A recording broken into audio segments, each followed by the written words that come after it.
मंदिर के बीच एक पुराना सच उभरने लगता है जो सबके रिश्ते बदल देगा। नमस्कार दोस्तों, स्वागत है आप सबका मन्नत के एक और दिलचस्प एपिसोड में। अनुज खुद को बेकसूर साबित करने का इरादा लेता है। उसका कहना है कि उसने कभी ऐश्वर्या के साथ कोई गलत काम नहीं किया, ना होश में ना बेहोशी में। उस पर लगाए गए इल्ज़ाम झूठे हैं और ये पहली बार नहीं हुआ जब उसने ऐसे झूठ का सामना किया हो। इस बात का पता मन्नत को भी लगने लगता है। जब विक्रांत अनुज पर केस करने की बात कर रहा होता है तब ऐश्वर्या ने इस बात पर इनकार कर दिया था। ऐश्वर्या नहीं चाहती कि सबके सामने उसका पुराना सच आ जाए। अनुज का गुस्सा बढ़ता है और अपने असिस्टेंट से पूछता है कि उसने क्यों मान लिया कि अनुज ने गलत काम किया है। असिस्टेंट जवाब देता है कि उसे पूरा यकीन है अनुज पर क्या कभी उसका पुलिस के साथ कोई पंगा नहीं हुआ था। अनुज हाँ कहता है और कहता है कि इसी बात का फायदा ऐश्वर्या उठा रही है।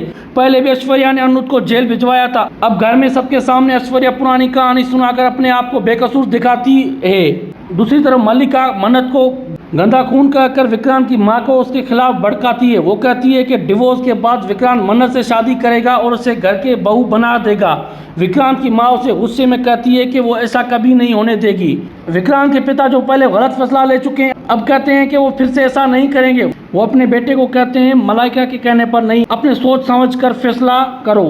और अगर मलाइका अब जेल नहीं गई कि एक ही वजह है, मन्नत ने उसके खिलाफ केस नहीं किया। मन्नत अपने पिता के बारे में सुनकर हिल जाती है। ऐश्वर्या इसका फायदा उठाती है और मन्नत से कहती है कि उसकी गलती नहीं, उस आदमी की है, तुम्हारी नहीं। इसके बाद मन्नत और विक्रांत मिलकर ऐश्वर्या को न्याय दिलाने के लिए अनुज के खिलाफ केस करने का फैसला करते हैं। पर जब ये बात ऐश्वर्या को पता चलती है वो मना कर देती है।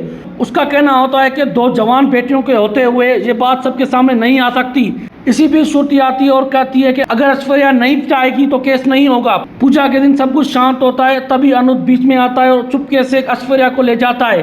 किसी को कुछ पता नहीं चलता, बस मन्नत को जमीन पर गिरी हुई ऐश्वर्या की अंगूठी मिलती है जिसे वो समझ जाती है कि कुछ गड़बड़ है।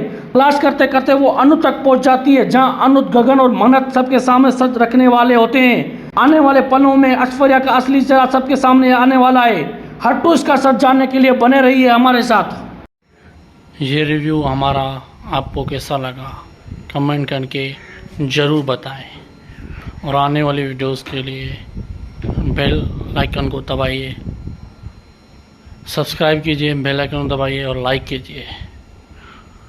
और ऐसे रिव्यूज़ के लिए हमारे साथ बने रहिए।